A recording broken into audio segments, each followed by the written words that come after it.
The Floor Academy podcast is sponsored by Trelama, the trade labor marketplace, where businesses can find skilled trade labor, such as flooring installers, and where flooring installers and other skilled tradespeople can find permanent or project work. You can set up your profile at trelama.com, TRALAMA.com, or download the app from the Apple App Store or Google Play. And remember, Trelama is always free for skilled tradespeople. Welcome to the Floor Academy podcast. I'm your host, Kyle Hadeen, owner of Illustrious Hardwoods in Phoenix, Arizona. We are here talking with flooring professionals from all across the country about the issues that matter to you. This week's guest isn't a flooring professional, but Jason Wiseman is a financial professional with WealthWave. We talk about how we can make our companies more attractive to employees through some low-cost options. Whether you offer casualty insurance, life insurance, simple IRAs, 401k plans, there are ways to make your contracting business look way more appealing than the guy or gal next door. Employee satisfaction and loyalty is almost guaranteed to go up when you offer more than most others in the business. Listen in to see how you can change your business.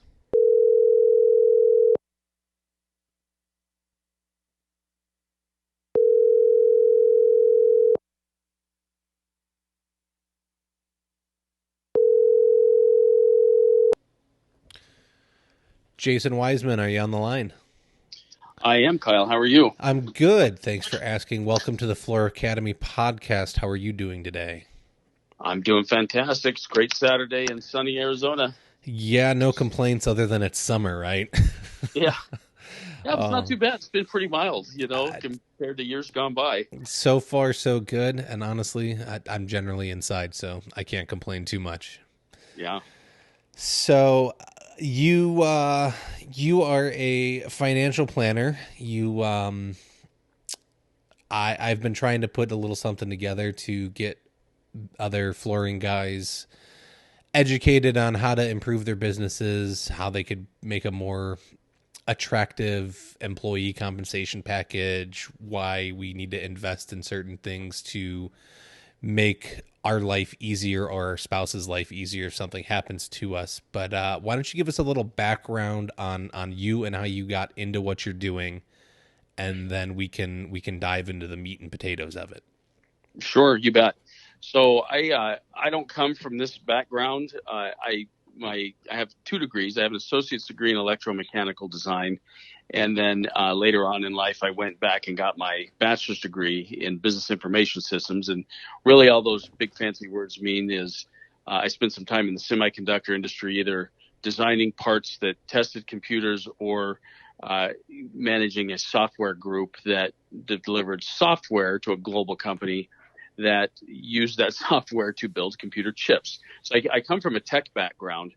And in my late 30s, I decided that I wanted to make a career change. Now, not necessarily do anything different, but just change maybe to a smaller company with more advancement opportunity. I just hit a glass ceiling, kind of maxed out the income where I was. And I did hold a pretty decent position at the firm I was at the time. Mm-hmm.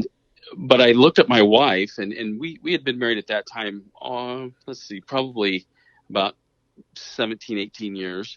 And I said, no matter what we do, we've got to get some help with our money because we're both pretty well educated. But it seems like the thing we didn't get educated on was, how to make our dollars work hard for us that we're saving and investing. So called my CPA, asked him if he had somebody that did that stuff that he could refer. He did. We did our plan. And the short story is it just hit me like a ton of bricks that people don't get a good money education in their life. We go to school, we get degrees, we learn how to make money. And then, of course, advertising, social influence, you name it, teaches us how to spend it. Yep. And we don't learn what to do in between. And so it intrigued me. And then, of course, I thought of my parents who came from little means. My dad graduated high school. My mom was a dental hygienist. My dad worked in construction. He was really good with his hands, fixing things. So, it was construction. And then a little bit later on in life, he got a job at a power plant. And they did okay financially. But what never happened was any influence from an investment perspective. Mm-hmm. They also had one other good thing going for them, which is they came from a generation that had pensions, which you and I, of course, unless you know something I don't, uh, aren't going to have pensions. So our Yeah. investments are going to be fall squarely on our shoulders for retirement. And but at the same time, I thought, man, they were so good at so many other things. They lived within a budget. They never carried credit card debt. They've to this day they've never purchased a brand new car. They never got into the brand new car game. They paid off 2 homes while my dad was working, and they only lived in 2 homes, by the way. But Okay. you got to remember, in 1975 you could buy a house for 15 grand. Yeah. Which for them was a lot of money, but nonetheless they paid it off, and they paid the next one off before they retired. So they did a lot of the day-to-day fundamentals exactly the way I wish every single person I interacted with did. But they never got help with investing because there wasn't a lot of money there. Like, I've got to imagine, I don't know what the numbers really were, but I got to imagine in 1980, my mom and dad might have been able to start, investing with $25 a month. Well, who wants to do that? The big companies want people that have already figured it out today anyway, and have, $500,000, $1 million. And so as I'm going through this process of my own, thinking of my parents when they were my age at the time, I thought, man, their life, their retirement life, aging into retirement, would have been so much different had they had another little, even $100,000 or $200,000 nest egg parked somewhere that was, that could have grown from that little bit of money they were setting aside each month. By the way, they're fine. They have pension. They did have savings, and they've been retired for years, and they do, they have peace of mind. They're good financially. Yeah. But moving into the retirement and the uncertainty of not having the paycheck and just being dependent on the pension, which of course didn't replace all of their income. I remember the stress of that, and I thought, boy, if they just had a little bit of money extra, but who wanted to help them? So when I thought of that and I saw what was being done for my household, I literally looked at the guy and said, what does it take to do what you do?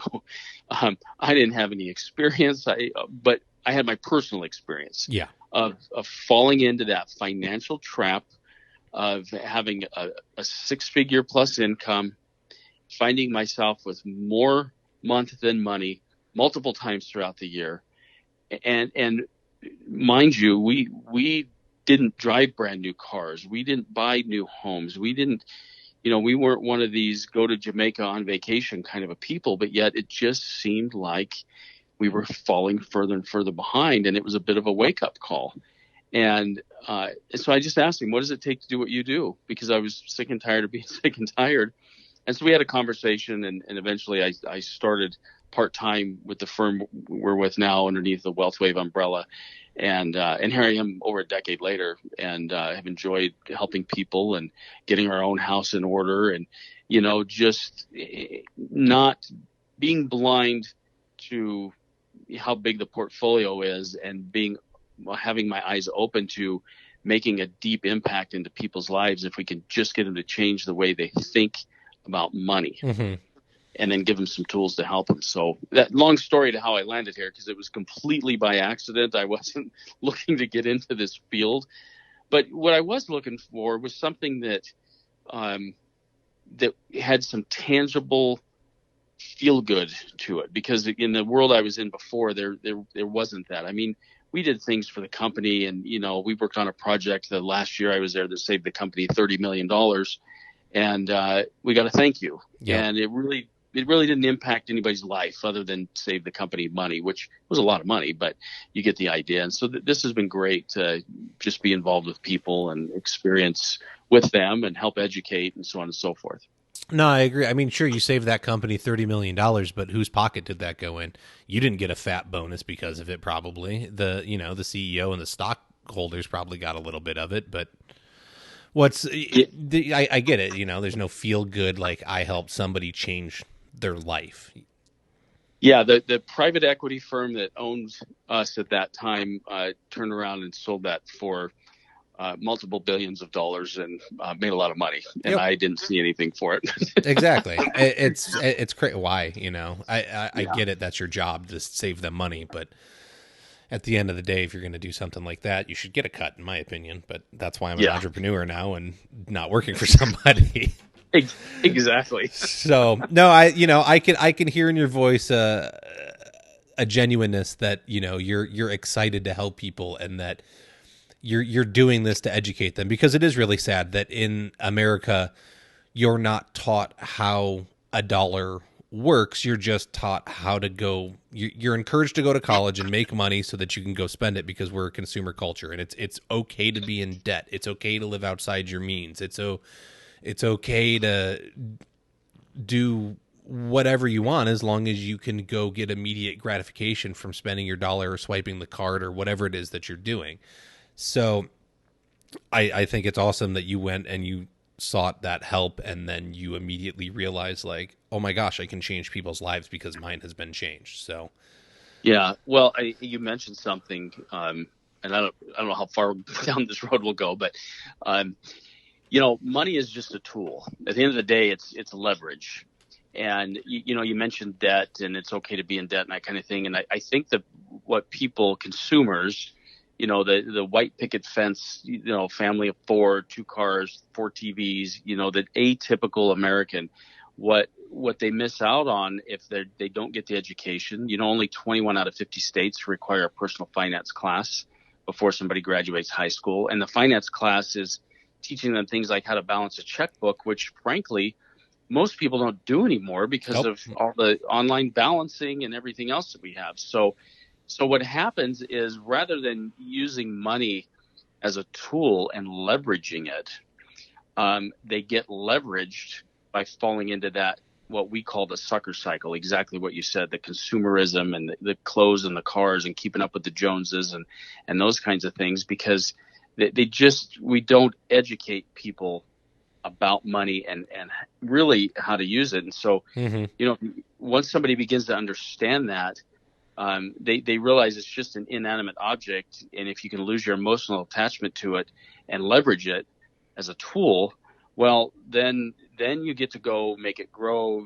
Your lifestyle can change a little bit. Somebody's outcome for retirement may look a little bit brighter. It may happen sooner.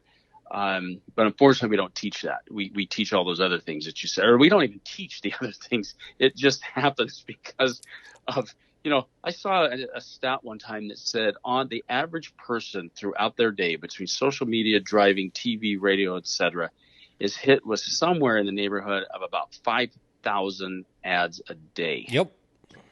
It's crazy. Well, and that's all somebody wanting to get in your wallet. Correct. And that it's not that it's taught it. Well, it's subconsciously taught because you're inundated with, hey, look at this. Hey, look at this. Hey, look at this. Hey, come by me. And so how do you figure out how to make a dollar work for you when everyone's trying to get your dollar? And then, like you said, you're trying to keep up with the Joneses. The neighbor got a new car. I got to get a new car. Oh, they did their floors. We need to do our floors. And I get it, but you've got to live within your means so that you can have finer things in life. If you can learn to withhold that immediate gratification, then you can push yourself forward later in life and have finer things then. So it's the whole concept of, why work for $1 to earn a dime when you can make the dollar work for you. Yeah, you're absolutely right. And that delayed gratification thing, there is a great book called The One Thing by Gary Keller. And in here, he talks about a study that they did on children with marshmallows. And it was all about being patient. Yes. So I've heard this study. It's great. Yeah. I don't remember I'm not going to quote it precisely, but effectively it was, put these kids in a room, put a marshmallow in front of them, tell them if they wait 15 minutes, they'll get 4 marshmallows, or they could eat the one that's in front of them. And of course, some ate it, some, played around but a few waited. And of course, the ones that waited, they studied throughout the balance of their life, because that's practicing delayed gratification. And there was a million side benefits to them, well, a million might be an exaggeration, but they were a little bit more forward thinking. They were more patient. They took more time. They did better in school, and as adults, financially, they were better off as well. So you're exactly right about the delayed gratification. Yeah. All right. So look, we could just kind of beat around the bush and talk generally all day, but let's try and dive into the meat and potatoes here. I get excited about this stuff. I love it.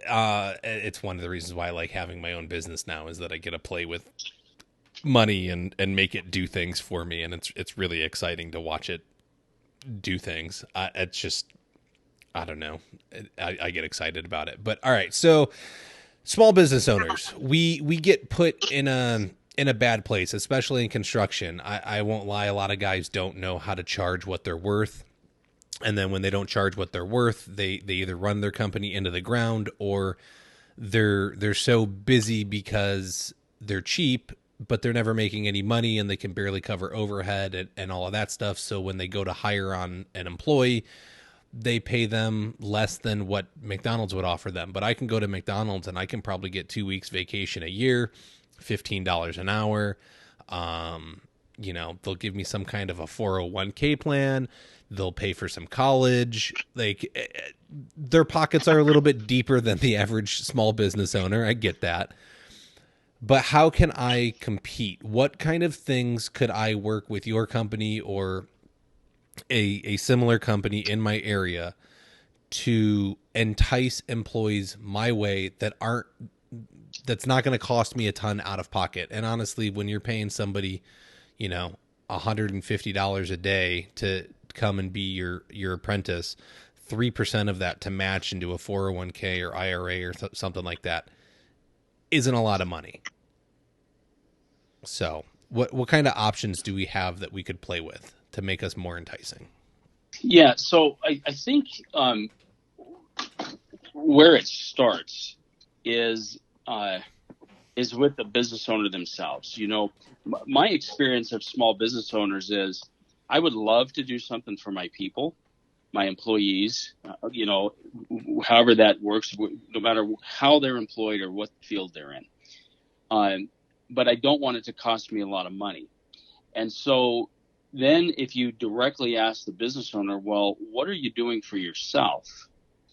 They oftentimes will say, well, I don't do anything because I don't want to do something that I have to contribute for the employee or it costs me money for the employee. So I think it starts there, in my opinion, is that if the business owner themselves is not mindfully thinking of the future and not putting themselves in a good financial position, then it makes it really challenging to do it for others. So it starts with the business owner, in my opinion. Like if I'm the small business owner and let's say I run a framing crew and I myself am not focused in practicing the delayed gratification and saving money for retirement, it makes it really, really challenging for me to have that conversation with somebody else. So there's got to be some congruency there. So I think it starts there. Okay. The second thing is one of the challenges that a small business owner faces is the turnover. So the other conversation that oftentimes happens is I have people that come and go from my business. So I may have a guy come here or a gal come here and work for 90 days, 6 months, maybe 9 months, and then off they go. So the next problem with the small business owner is the high turnover rate. So the retention is not good. And so when those conversations start to come up, then we start to move into conversations like the question that you asked me: how do I do something for employee retention that one maybe incentivizes somebody to stick around a little bit longer? So for example, maybe there's a waiting period before they start participating in something, or number two, is big enough immediately that keeps them here longer. Because the cost of turnover for an employee, as you well know, is very, very high. I mean, you think about if you've got a crew, say for in your business, I don't know how many people you have working for you, but let's just say you have a crew of 5 people, Mm-hmm. and that allows you to have 2 jobs running at the same time and frees you up to go bid on the next one and, go do your quality control and so on and so forth. And you have a person on that crew who just ups and quits. Now you've got 1.5 crews, let's say, working, and now either the job gets behind or you got to pull somebody off another one, and then to go hire and train, and all that is very, very expensive. And the time involved when you're a small business owner is tremendous. So I completely can appreciate the retention piece. So let's just go back to the question: what can I do? What are some things I can do that don't break the bank, but at the same time act, in a manner that I care about the people and I want to retain them and give them some benefits and at least try and compete with like a McDonald's, for example. Mm-hmm. So I think at that point you have to start thinking outside the box. So one of the things that somebody can do is just simply offer some ancillary services to the employees. Like one of the big things in today's marketplace is healthcare. Now, I'm health licensed. I do have my health insurance license. It's not a mainstay of what I do with people. However, having a supplemental health plan, for example, so these are called indemnity plans, like an accident plan, for example. AFLAC is one of the more popular ones that people know. Okay. Having something like that is attractive to people because, even with if they qualify for a nationalized health care plan, there's still things that come up that, some money that gets paid to them for going to the doctor or when they have an accident or something is beneficial. So that's one thing, is start to think outside the box a little bit, have a relationship with somebody in that profession that when you get a new employee, they come, they sit, they talk, and that employee, even if it's out of pocket, but because it's a group plan, because you're an employer, they will save a little bit of money. For a few bucks a month, that's something that they can leverage. So that's more on the protection side. On the retirement side, then you've got to also have a relationship with somebody that thinks outside the box a little bit. So maybe it's not a bona fide retirement plan like a simple IRA or a SEP, which is self-employed pension, or a 401k or a solo 401k. Maybe it's just simply somebody that can come in, provide some education, and just with that expertise that really doesn't cost you or the employee anything, they can sit down with somebody and start to say, look, if you just take $10 a month and start to put it in an account where, it's easily accessible if you happen to need it. And of course, $10 is not a lot of money, but for somebody, it might, Mm-hmm. It might be a stretch in the beginning. Start that way. And that way it's not costing the employer anything. The employees save money. Along with that, I think the other component that can be added for the small business owner is education. Have a relationship with somebody that will come in and teach people basic money principles, the importance of thinking long-term, the importance of, paying yourself first, managing your day-to-day dollars. One of the biggest holes in people's boats that I see almost every single time I sit down with a family is what they're doing every day. So, you have employees that always want a raise. They always want more money. And yet, if you really pay attention to most people's behavior, they spend $7, $10, $15, $20 a day on soda, eating out, hitting the convenience store to and from work. So the education piece. So that's a low or no cost effort for the employer. Okay. Mm-hmm. So we're talking about things that don't cost the employer anything, but a little bit of time. If we shift to some things that from there, where there's a little bit more commitment on the employee and the employer side, now we start to shift into things like a simple IRA. And a simple IRA is just that. It's very simple. It's low overhead for the employer. You do need to have like a payroll company that's doing the the payroll so that the deductions go where they need to go. Okay. You don't have to, but probably better off. It's just one less thing for you to manage as the employer. And with a simple IRA, there's a commitment there. In other words, you set it up right out of the gate where you're going to match a certain percentage, and it's not a lot. It's like 3%. But the employee has got to make the contribution. And then there's some inner workings inside of the simple IRA that you can be flexible with that, and you can turn it on and off at certain, during the year at a certain time if you don't want to contribute the following year. You can only do it for so long, but if you get in a pinch cash flow wise where you can't do the match, then you can suspend that for a short period of time. But you do have to do it for so many years within a 5-year period. If the employee leaves, then that account actually stays with the employee right from the get-go. So there's not an administrative fee for the employer. There's not a platform fee. You just have the relationship with an advisor, and that advisor then works with the employee to say, hey, we're going to open this account. And of course, they're going to be on your side naturally. You're lucky that the employer offers it. And that gives them actual retirement dollars. That's why it's called an IRA. Okay. So that's kind of the baby step for somebody who wants to offer something and is willing to contribute a little bit. And you can say, you have to be here a month or 60 days, and whatever you establish, then you establish it. Okay. So that's the baby step. All right, is really the simple IRA. Let's stay there for a minute. All right. So a simple IRA. And generally, I think corporations, most of them max out at about 3%. If you find a generous one, they might go up to 5%. Am I correct in that assumption? Well, with the simple IRA, there's actually a maximum. But if you're talking about traditional 401k, then there's a plethora of options. Okay, so with a simple IRA, I can't go any higher than matching 3%. Actually, I'm looking because a lot of this stuff updated here recently. I appreciate it. So give me just a moment here. Okay. No.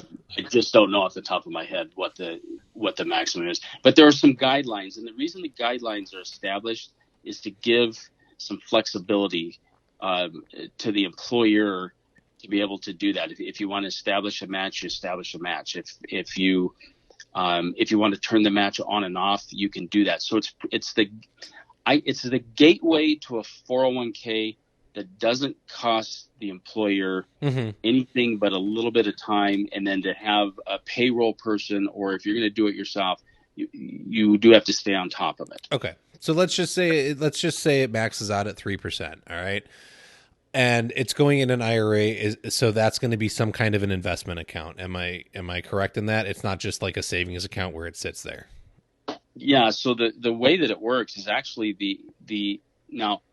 Generally speaking, what happens is whoever the advisor is going to come in, sit with the employee, and then between the two of them, they will pick a group of funds that they want the dollars to go into. So, for example, and again, this isn't a recommendation. I'm just going to use a name that everybody knows. American Funds has a simple IRA quote unquote platform.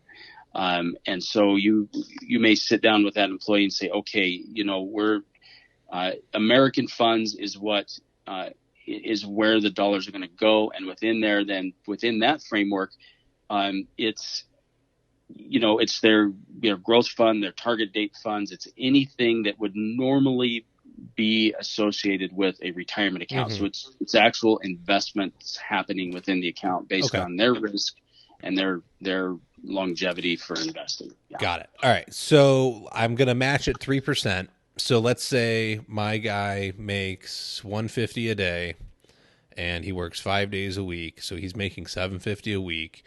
And then we times that times 0.03.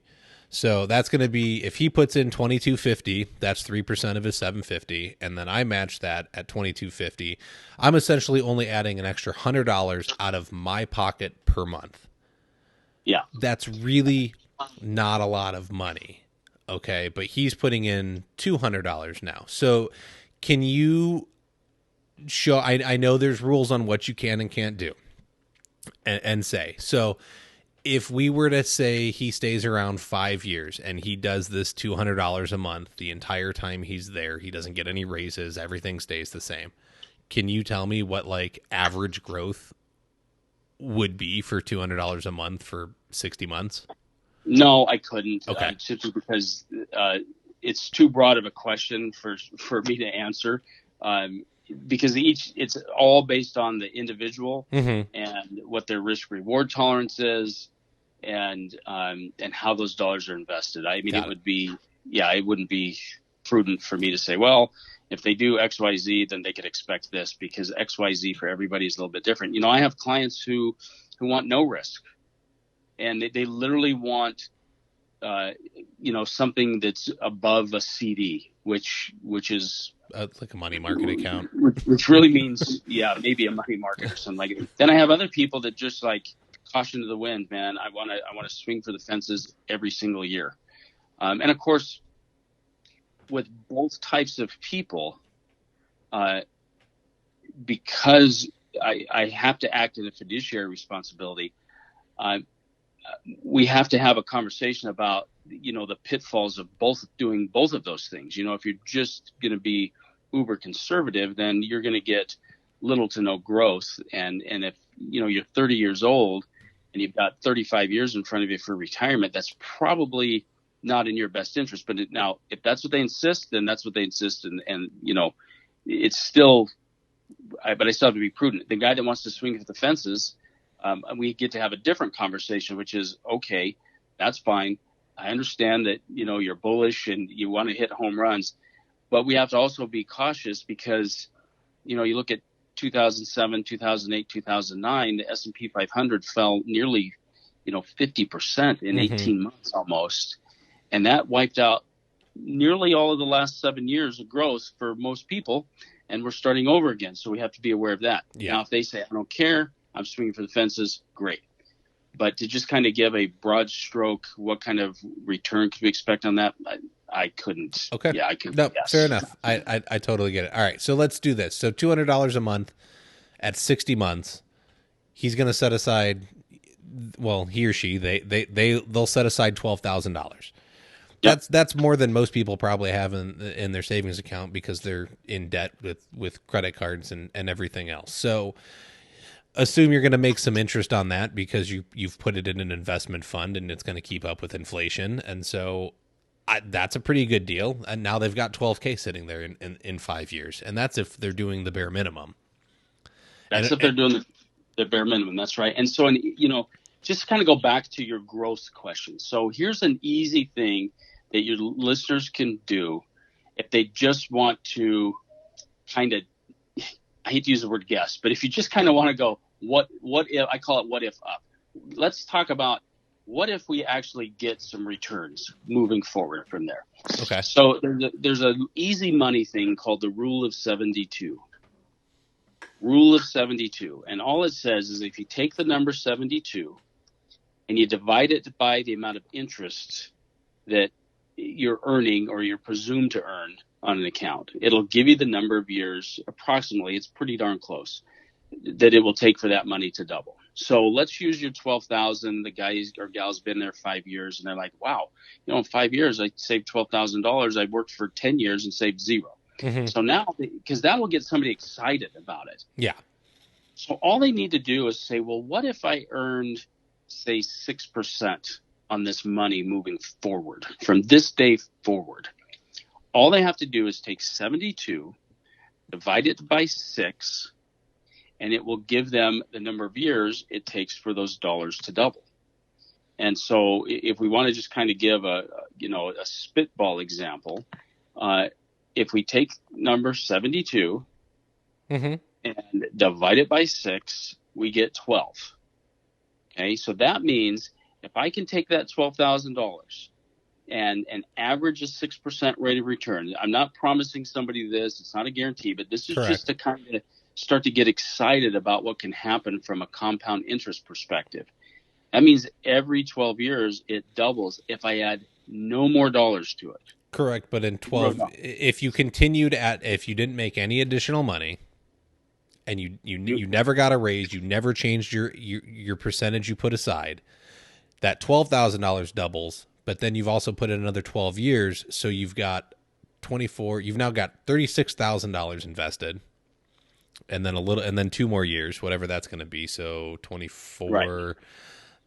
48. So you've got $40,000 invested, and your money's working together. And we're not going to do all the math, but you've got to look at what Jason is talking about. Okay. So now you can have this employee where you're only asking them to take $22 a week. And is that pre-tax money? So for those simple dollars, IRA, or is that after-tax money? Going into the IRA, because it's an IRA, and the only exception to the tax or no tax is the Roth. So this is all pre-tax money. Okay, that's exactly right. So it's pre-tax money. So now technically you can sell them on it's a better investment option because they're having less money taxed out of their check because it goes in pre-taxes. And then look at what can happen in 5, 10, 15 years if you get small investment numbers, small compounded interest. So, and it's only costing you an extra $100 a month if that employee made $150 a day. Honestly, you should be running a profitable business, in my opinion, that can afford to do that. And one of the reasons why I want to do this is so that I can figure out what I need to do for my employees, because I have one right now, but I want him to get excited about staying with me. I don't want to have to train somebody else over and over and over and over again. I want to build a family. I want to make people feel I want them to be a part of it. I want them to be committed. I want them to feel rewarded for what they are doing and providing for me. And so I want to provide back to them. And that's a decent chunk of change right there, in my opinion. Well, the thing that everybody has to ask themselves is, if you look backwards 5 years from where you were 5 years ago, let's say, and look where you are today, and if you were to put that on a graph and just kind of plot out the trajectory when it comes to savings and getting closer to retirement and investing, what does that look like? Is it up? Is it down? Is it sideways? What does it look like? And then the next most important thing to do, in my opinion, is take that same line and project it out for the next 5 years. And if we don't like where that dot is out in space 60 months down the road and the time it takes to pay off a car, basically, then we should change something.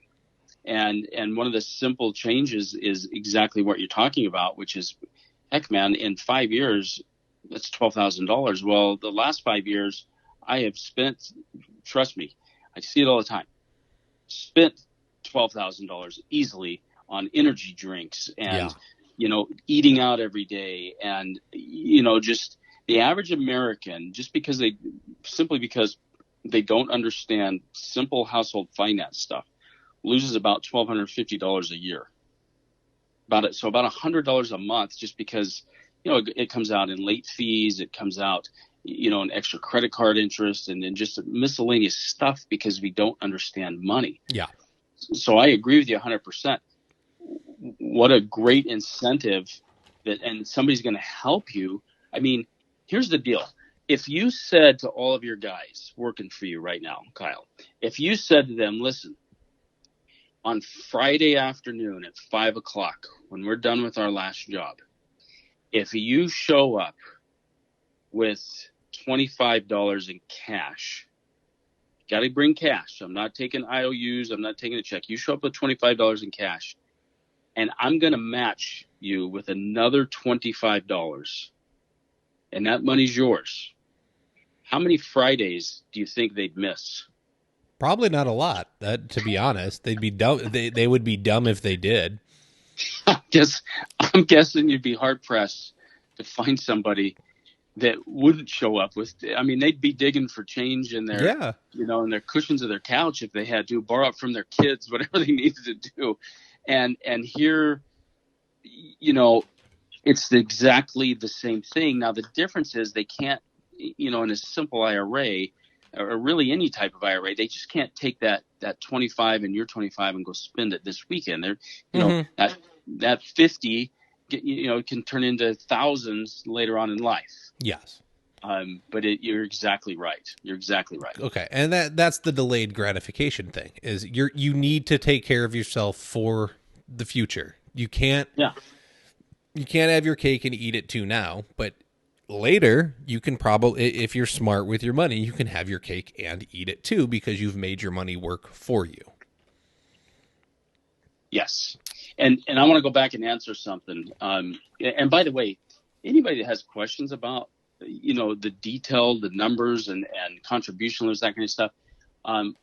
Listen, nobody likes these guys. Nobody likes to go here to this site. But if you go to irs.gov and just do a search, it will give you exactly all the right information that is up to date and good for today. So there's two ways that simple IRA contributions on the employer side can work. One, you can do a match, and it is 3%.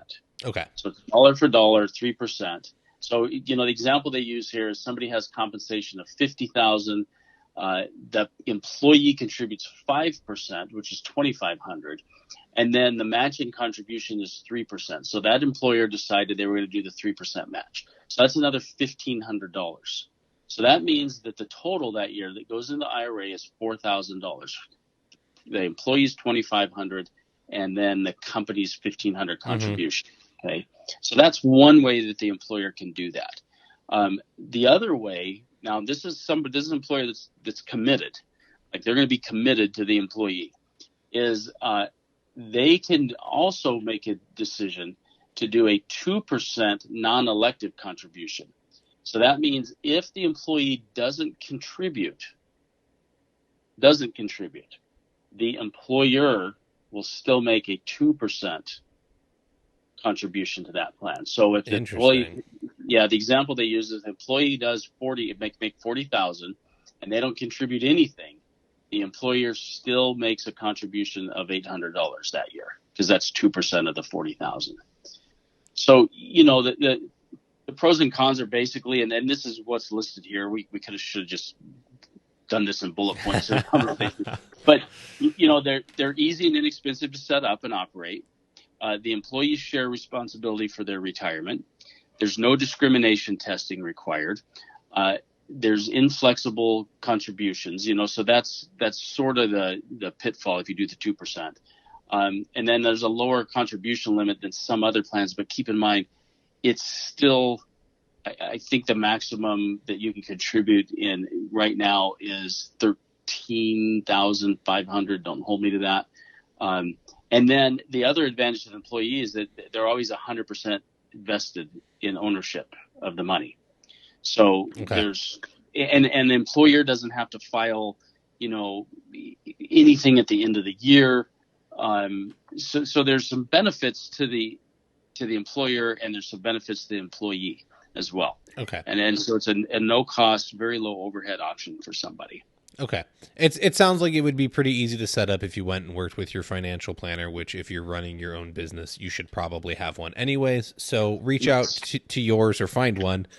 And I would highly suggest looking into that option. It sounds pretty easy and low cost. I know we talked previously on the phone before when we were trying to figure out how all of this was going to go. And you said that as a smaller company, 401k plans would be an issue because you have to buy in as a group, and there's group management fees and things like that. So at what level of employees, like how many would can you say like when it would become feasible or a better deal than doing the simple IRA for our employees? It's really going to be case by case. What I see from experience is it's not so much the number of employees, but it's more the income, because what the 401k does is it steps you up to a much higher contribution limit. Okay. So the question always is, will people take advantage of it? Like we started out by saying, what about, how does the employer offer this stuff? And I have worked with companies that we've gone in, we've set the plan up, and, out of 100 people, 20 participate. And that's disappointing for the employer, because there's time and effort involved. There's a census that you provide. There's fees associated with 401ks. And so the employer goes to the effort, and then, you get 20% participation. Where it's most beneficial is somebody that can take full advantage of the contribution limit. So because it's so high, I think it's 18.5, and then at a certain age it jumps up past that. Now you're talking about employees that are making, 60 to 100,000 plus a year, where they find themselves in a little bit different tax bracket. They have more expendable income to be able to put those dollars away at a higher limit. And then also the employer has a fiduciary responsibility to that plan, which, that there's a lot that has happened to try and separate the employer from having that fiduciary responsibility. And for those that don't know, what that means is that the employer must act in the best interest of its employees when it comes to the plan. And the idea is that, if you go back and look at a company like Enron, which a lot of people may not remember Enron, but they did not act in the best interest of their employees, and it hurt a lot of people. So because of that, there's been some changes that require the employer to act in fiduciary responsibility. Now, that doesn't mean employers should be scared. It just means that they've got to follow the rules that are associated with the plan. They've got to do the 500s. There's discrimination things that can't take place. And if it is because of a highly compensated employee, then you got to play by a little bit different playbook. So it's a long answer to your question. I have seen, for example, I have a client who I think they're up to 10 employees right now. They have a 401k. Okay. But these guys are maxing out their contributions every year. So they're highly compensated compared to maybe, a small contractor or a flooring company like yours. I'm not saying that you're not, but maybe your employees aren't making $60,000, $80,000, $90,000 a year. Not yet. We're going to get them there, though. Good. So good that they're going to get there, but you get the idea. Yes. Once you hit that threshold, now people start to pay a little bit more in income tax. So the pre-tax benefit becomes wildly important. And generally speaking, with an employee that's highly compensated like that, now the employer really wants to hang on to them, because the cost of replacing that person really goes up, right? Because of the productivity that they have, the experience, the education. So that's more what I have experienced personally. Somebody else may have a different experience. It's really the payroll, the dollar amount of the payroll that drives the 401k decision versus something that's not a 401k. No, fair enough. It's going to be a company by company basis. Once again, it sounds like you need to sit down and talk with your financial planner and figure out what works best for you and your employees. Now I will also say this. If we stay on this for just a minute, if somebody's using a third party payroll provider, like an ADP, for example, ADP offers 401k capability that you can attach right to that payroll service. And they handle a lot of the filings and they do a bunch of the administrative work for that. So even a smaller business, like let's just say somebody says, let's say you said to me, Kyle, if I was your advisor, I just really want a 401k. Now, we could go out independently and do that and probably get some pretty decent rates. I mean, our company has some affiliates that do that. But the first thing I would ask you is, who does your payroll? Who does your payroll?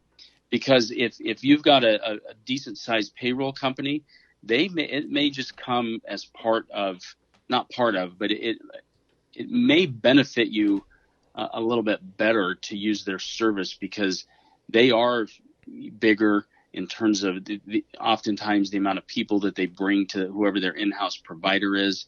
The other reason I asked the payroll company is because, and this is a little bit of a ding on them, they don't oftentimes like to communicate outside providers, and you run into challenges with some of the reporting and so on and so forth, and getting synced up for the money to be moved. And for a one-person shop or a small shop, the last thing that I want to do personally is add grief to the already, overworked business owner, basically. Yeah. So that might be an, and I don't mind, obviously I don't mind doing that for people if that's really the direction they want to go. But I always ask about the payroll company, because that's probably the best place to start. Okay. Man, I hate to do this. I really do. I love all that we're talking about with this, but we're starting to run short on time, and there's a couple other things that I would love to get to. Sure. So, Sure. Life insurance, small business owner. I've got overhead. I probably have a family. I've got expenses that could be amounting because I've bought equipment for the business to grow it. It's super reasonable, at least in my opinion, from like when I went and recently got some in the past couple of years. I feel like it's a steal. If I get it, I get it. If not, I didn't spend that much money to have it. And by the time the terms expire, I feel I'll have that amount of money set aside in accounts or in equity in my homes, and I'll be able to self-finance a problem like that. But that's the way it was explained to me, is that's why we want life insurance, is essentially it's just in case money to cover problems. And the goal during that, if you buy a term package of 10-year, 20-year, whatever it's going to be, you're working towards building up that nest egg so you can kind of self-finance a life disaster. Okay. Is that accurate in your opinion? Or like, what is your take on life insurance, and why do I need it? Why do I want it? What's it going to do for me? Well, I think that, the simple way to think of it is, you have a truck for your business. So you insure that truck so that if it goes out of service or you get T-boned in an intersection or whatever happens, you've got, compared to life insurance, but basically you've got quick, easy money that for pennies on the dollar allows you to go replace that piece of equipment, whatever it is. Maybe it's a truck, maybe, I don't know. Yeah. So the thing that gets overlooked is what really generates the revenue for the business, and the most important cog in the wheel, which is the business owner. So if you go out of commission, and let's say you're in the truck and it gets T-boned, and the truck isn't the only thing that survives. Gabriel blows the horn and says it's time to come home. Yeah. First of all, what happens to the family? Where's the income come from? What takes care of all that? Second of all, if there's a business involved, which in this case, that's what we're talking about, how does the surviving spouse take care of whatever business debt happens to be left behind, or employees that still need to be paid, and jobs that still need to get completed, and without getting his or herself in a pinch, because they don't run the business, generally speaking. So that may mean that you've got to go temporarily hire somebody or go find sub it out to some other people, which means not enough revenue, obviously, if you're having to pay another company to finish the work. So there's all kinds of things that happen. So I'm a big believer in life insurance. Okay. Because I think it does exactly what it's designed to do, which is in the worst case scenario, something bad happens, then things are taken care of. And the other thing it does is if you've ever had a serious health scare, it brings a magnitude of peace of mind. I had one here recently. It wasn't as major as we thought it was, but had my gallbladder out and it was gangrened. And Ooh. I'll tell you something, the last thing that I thought about, in fact, I didn't even think about it, was what's going to happen to my wife and kids from a financial perspective, because it was covered. Like my wife and I even talked about it. It never came up. It never came up in conversation. Mm-hmm. She knows if I die, she goes to file, she pulls out this document, and she'll be okay, from a financial perspective. And so there's a peace of mind involved, but and I have a business, so there would be a little mess to mop up from the business. I have a lease on an office, and there's things, but it would be taken care of. Yeah. And we don't have to worry about that. So then we get to focus on the things that are most important. Now, where I part ways with a lot of people is I also think there's a place in people's life for permanent life insurance. And the reason for that is because in today's world, it provides some tax shelter. We are here in Arizona, so it can provide immunity to civil liability and lawsuits. So it's a way to protect some assets. And then the big thing, which you and I had talked about earlier, was the expense of a long-term care event. I mean, it's out of control. I had a client that her father was in a facility, and it was $20,000 a month. Now, that's obviously the worst case, but the average is about $6,000. And the average length of stay is 4.5 to 5 years. So I think insurance is a cornerstone. It's not an end all by any means, but it is a massive cornerstone to a solid plan personally, and in a business situation. Hands down, it's important. Buy-sell agreements. If you have a business partner, I ask people, okay, so you guys are in business together. Do you have a buy-sell agreement? Yes, we do. So on paper, legally, we know what happens if somebody meets a premature demise, but where is it funded? Okay. Presumably, if you have a partner, it's a 50-50 deal. You have a skill set, I have a skill set. If I lose your skill set in the business, we have to replace it if you lose mine. And then the other challenge is, do you want to be in business with my wife? Do I want to be in business with your wife? Maybe we do, maybe we don't. So how do I take care of that and basically replace you, or you replace me? And then how do we basically buy the wife or the surviving spouse out of the business? So that, maybe we don't want to take on, and what if the spouse doesn't want to take on that responsibility? So I think it's just wildly important. It's a great question. I think it's misunderstood by most people. It's an overlooked piece of the puzzle, but it's so crazy important to have. Well, no one wants to talk about, when I die or if I die unexpectedly. We had my financial advisor over to my house, and he looks at my wife and he goes, How much money do you think you need to survive if he's gone? And she was like, I don't want to think about that. And she just, like, my wife was like ready to break down, just like thinking about it. And it's a cruddy question, but it's something you need to think about. And so, well, I look at it this way. Sorry to interrupt you.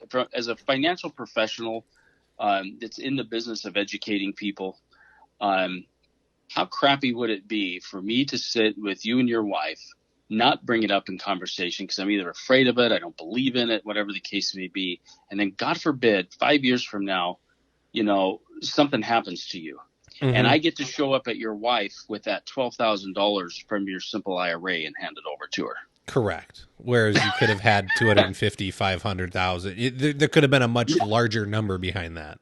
Exactly. And that's going to make things, look, it doesn't make everything better, but it makes things easier to deal with. It is a shock absorber. Having gone through it with a client, it's a shock absorber. It allows people to grieve. It allows them to homeschool their children. It allows them to take time off from work. It allows them to focus on the things that are most important in that moment and not have a financial worry. Versus, you see the car washes. I see the car washes. I see the fundraising that goes on just to simply, maybe cremate somebody or spend $3,000 on a funeral so the family can put their loved one to rest. It's just senseless. Correct. And then I know, okay, so you can, I don't know how much you would know about this. I believe if you have business debt, you can get the life insurance policy to pay out to the company, and then the remaining money when the business is closed would go to your spouse. And then you can technically count the life insurance policy as a business expense instead of a personal expense. Yeah, so that's where a good tax professional comes into play. There's a limit to the amount that you can technically spend on the life insurance, and then of course, there's also I hate to use the word sensitivity, but there's a little bit of sensitivity into how the plan is structured for the employee. But the short answer is yes, you can absolutely designate the pecking order from a beneficiary perspective. And again, this is where the into play. And this is where sometimes you layer the policies. Like maybe you have, let's say, for example, that I do an equity buyout and you carry it for the business. Okay, so I'm interested in purchasing your business. We come to some terms and I say, well, here's what I'd like to do. I'd like to give you X amount of dollars today, and then over the next 5 years, pay you the balance, and you're willing to carry that. Mm-hmm. So then we may have an insurance policy that simply is set aside for that buyout. And that way, if I kick the bucket tomorrow, that's kind of a completely separate deal from my credit account over at vendor XYZ.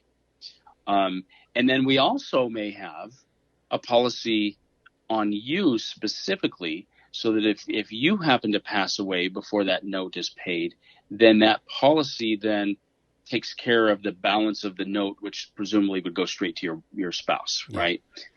So the answer is yes, and that's where you've got to get this. And this is another piece, by the way. I know we're talking about retirement accounts and this kind of thing. Business owners must have a really good CPA, bookkeeper, tax person in their life, because that's the last thing you want is the IRS hunting you down for something, because they are relentless. So that's where it's good for the advisor, the business owner, and the tax professional to have that relationship with each other. So that then if you came to me and said, hey, I'm concerned about this, and I'm the advisor, I go, well, let's talk to your tax guy, or let me call your tax guy and talk to him about, how you're paying yourself, draws, dividends, how the corporation is structured, all those things, just to make sure whatever we put into place does exactly what we want it to do.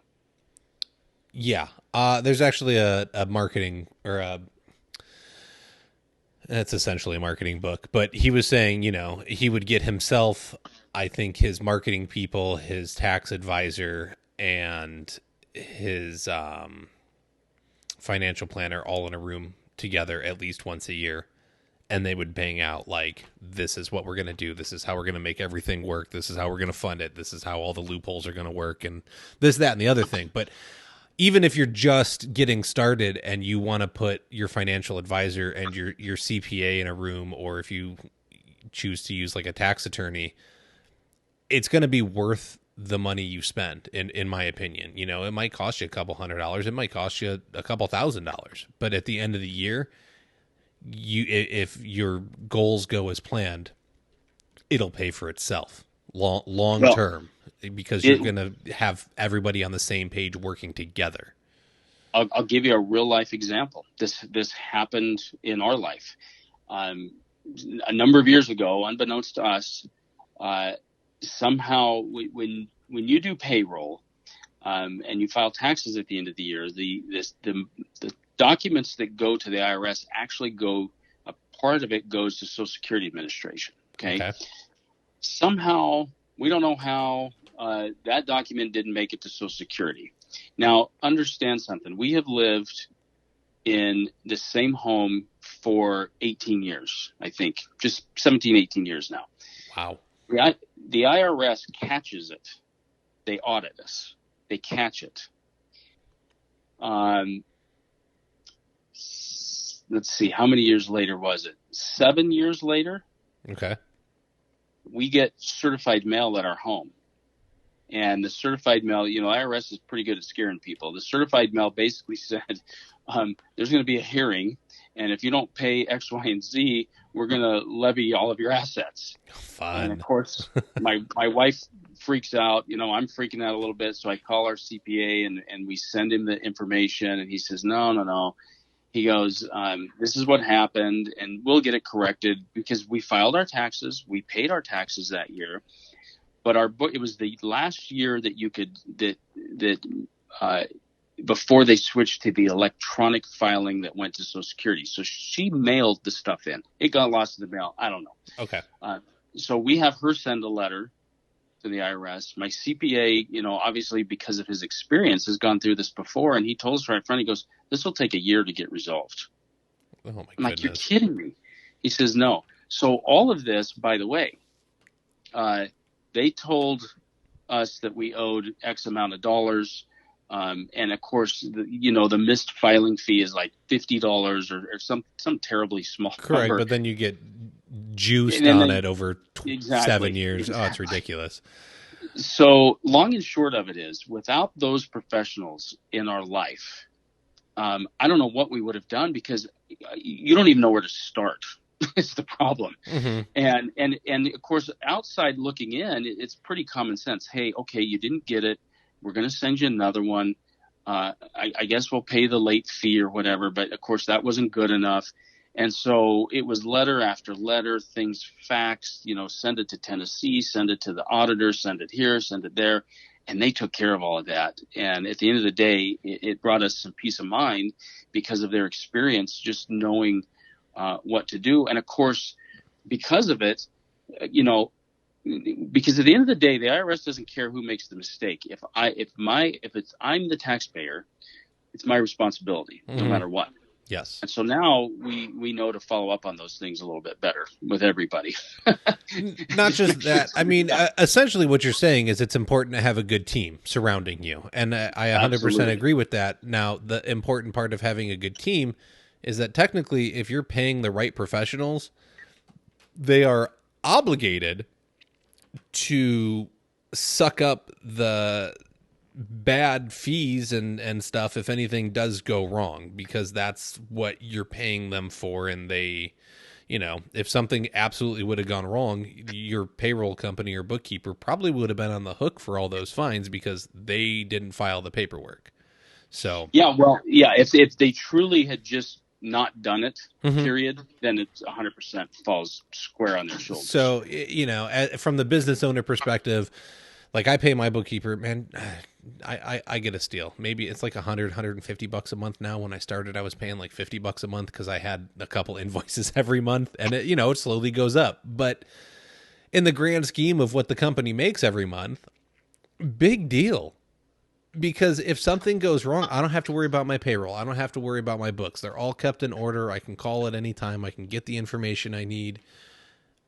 It's done and dealt with, and it's one less thing I have to worry about. I can focus on my business more. And so I'm all for people getting a very strong team and giving things up and control. Like I know how to put a floor in. I don't know how to run my books. I have conversations to learn what all the numbers mean and what the balance sheet means and why I need it and how it works. But that's an evolution of me learning that side of the business. So you've got to put people in place to take care of you. And that way, if there's a mess up, it's on them. It doesn't come back on you, because you'd have been in a world of hurt if you were trying to do all your finances yourself. What do you remember what the amount was that they were asking for? I don't. It's been a while back. It was significant, and here's the crazy thing: when it was all said and done with, we paid the late filing fee. That was the crazy part. Like that's what all the back and forth, and them telling us no over and for a year, no, and then when it was all said and done with, that's what ended up happening. Oh, it's crazy. Yeah. The other good thing about having a team is. And this is another thing that small business owners miss often is what happens when it comes time to exit the business. And you've been operating your business for 15, 20 years, 25 years, and you've got no records, and you've got no QuickBooks, and you've got no P&L, and, no cash flow statement, no debt statement at the push of a button. And then you're faced with the prospect of going back and paying a fortune to have somebody take all of your paper documents or whatever has been going on behind the scenes, however it's been tracked or if it's been tracked, and basically recreating everything. And that costs a massive amount of time, effort, heartache, pain, and money to do that after the horse has left the barn, effectively. Yeah. And that's why a lot of contracting businesses honestly just shut down and people sell off their equipment. There's nothing to sell because they don't have any documentation. So, Jason, I've absolutely loved this. I'm sure we could easily do another one on more topics, and I will probably find a way to come up with some and bother you again. I love this stuff. Are you licensed in more than Arizona for anything? Yeah, so I basically, one of my licenses umbrellas all 50 states, and then the others, it's just a function of registering in the state that I want to conduct business in. So yes. Okay, so if anybody that's listening wants to reach you, where and how can they get a hold of you? Yeah, just go to wealthwave.com, like the money wealth and the word wave. / Jason Wiseman, JasonWiseman. You can send me an email at jason.wiseman@wealthwave.com. And my phone number, which I'll give you, is 480-861-6111. Guys, gals, you can work with somebody via messages now. You can do email, you can do video chats. Like, someone in your area may be best, but there's people all over. If you like what Jason's saying, reach out to him, see what he's got to offer. There's ways to make your company and your life much more attractive and easier to live. So check out the resources. You got any videos or like an Instagram or anything like that where people can go and just check out some like basic knowledge building things? Oh yeah. The best site to go to is howmoneyworks.com / Jason Wiseman. That features our How Money Works, Stop Being a Sucker book. Okay. And somebody can request a copy of that. And there is a little bit of a virtual online version of it, but there's some great tools there. It's basic money principles. It's things we should have been taught in school, but weren't. Yeah. And it's incredible. Yeah. Okay. So I love them, hate them. Dave Ramsey books are probably a great place. I'm a huge fan of The Richest Man in Babylon. I haven't done The Millionaire Next Door yet, but it's on my list to do for my monthly book club for this podcast. Is there any other ones that you would throw into the arena? Oh my gosh, that is a loaded question because I go through a lot every year. I know. I'm sure you do. Like, is there one that stands out from besides the ones that I mentioned? Because I'm sure you've done those. I love mindset books. So I would say one of the best ones is a book called Think and Grow Rich by Napoleon Hill. Okay, I've heard the title. It's phenomenal, and the principles in there are time tested and are still ring true today. There's another one that is great by an author by the name of Steve Siebold, and it's called The 177 Mental Toughness Secrets of the World Class. And Steve has spent most of his adult life since 1984 interviewing self-made millionaires, just asking them questions effectively about what makes them tick. And of course, self-made millionaires, it's money. So there's a lot of money related things in there. But I think what somebody will find if they read that book is that it kind of gets back to what we started with, which is money is a mindset game. It's just a game, and money is a tool. And some people figure out early on in life how to make money work hard for them. Mm-hmm. John D. Rockefeller was one of them. Rockefeller, the principle behind his fortune started at age 14 when he loaned a farmer $50. That farmer paid him 7% interest in a year, so that's $3.50. And it just so happened when he collected that interest and entered it on his ledger 14-year-old. He had a good mom that was teaching him some good principles. He had just worked 3 days or so to earn $1.12 on a potato farm. And when he saw the difference in the interest that he earned in a year for doing nothing and the $1.12 that he earned with the back-breaking work, he vowed to make as much money work for as hard for him as he could for the rest of his life. Yeah. And, if he was alive today, that fortune, so I've been told, he'd be by far the wealthiest guy on the planet. So it's a mindset game. So I love books about mindset. Love it. Awesome. Thank you so much for your time. Thank you for giving us the education on your specialty. I very much appreciate it. I'd love to have you back again once we can come up with some more topics to go over, if you wouldn't mind. Oh, I'd love to. Yeah. Awesome. It'd be great. Thank you, Kyle. Awesome. Great. All right. I enjoyed it, Jason. Enjoy the rest of your day. Good luck with your client meeting later on, and I'm sure we will talk again. Okay. Very good. All right. Bye. All right. Bye now. Folks, that's just basics. Please, ladies and gentlemen, find yourself someone to help you. If you don't have anywhere to start, go get some books, do something. This is something that I'm very passionate about, is learning how to make a dollar work for you. We as small business owners struggle to be profitable, but that's why we went out on our own, right? We wanted the big payday. And if you're not finding a way to make your money work for you, then I think you're missing out on half the battle, and it's probably best to go back to being an employee. So get some books, get some education. Let's find ways to up our game and make our companies more appealing, whether we're doing a 401k plan or that simple IRA, or we're finding a way to add the casualty insurance and pay for that for our employees, or finding a way to like split the cost with them so that if they do get injured on the job, like Jason said, Aflac's one of the better known companies that does it. And so you get hurt and they pay you.